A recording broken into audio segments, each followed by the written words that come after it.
It was a cold winter's morning on the island floor. The ground and the wind has blown fiercely in the ground, and the ground hard to be freezing. Meanwhile, Danny and Nelson were getting cold right in the sheds, feeling cold and cross. My wheels are getting cold, complained Danny one day. I could see my wheels are being able to turn the ice cube. Yeah, replied Nelson. So what should we do it? Then Danny had an idea. I know, he said. How about we all going to be dressed up as silly things when twilight? I need my wheels to be get cleaned up. So like what? Like Nelson. Well, like something with scarves with fire and steel, or a boy leg, wanted Danny. Scarves, continued Nelson. Scarves, chuckled Danny. That's what you need, Nelson. A good hose is a good wash. Danny was only teasing, but Nelson was too fine to tell Danny until he was looking real silly. Breakfast. The telephone rang. The young man tells you about the engine and how to wear scarves. So engines have to wear scarves? Asked Tom Cat. Engines don't wear scarves. Oh well, said the signalman. Have a nice day. Meanwhile, Danny was having a horrible time. Every time when he passes the station, he was always complaining about scarves, and his funnel was getting cold. Everyone was speechless.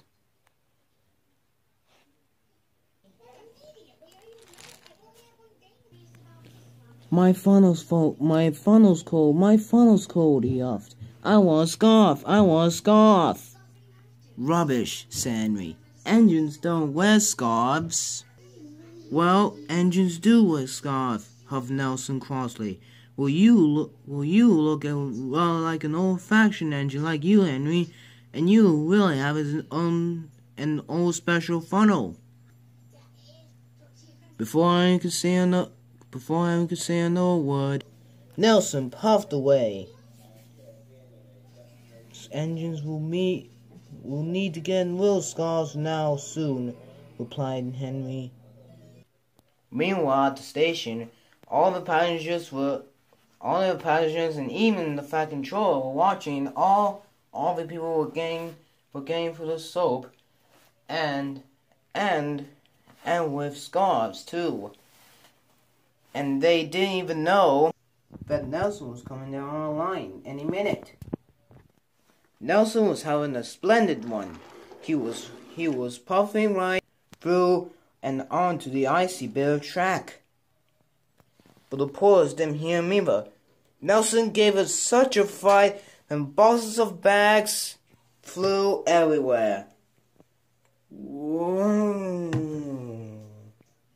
Ah, groaned Nelson.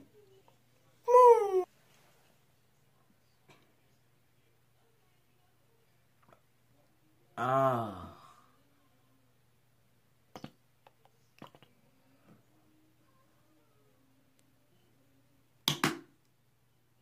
Sticky streams of soap trickled down Nelson's nose. A top hat on his lamp iron. Worst of all, he has come wrongly around his funnel. Everyone was angry.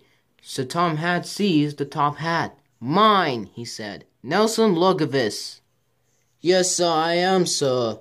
My best trousers, too. Yes, sir, please, sir. We must pay the passengers for their spoiled clothes. My trousers are ruined. I hope this will teach you not to play any tricks with the coaches. Nelson puffed slickly, sadly away. He felt very silly. On the way, he met James. Ha! Fancy found your skill of a scarf, eh, Nelson? You look like you're in a sticky situation, he chuckled. And he puffed, chuckling away. Poor Nelson felt very silly. Here, he was always covered in soap, and now he needed to go to the wash. He needed to go to the engine wash. When they arrived at home, Nelson apologized to Denny when he should not be wearing scarves.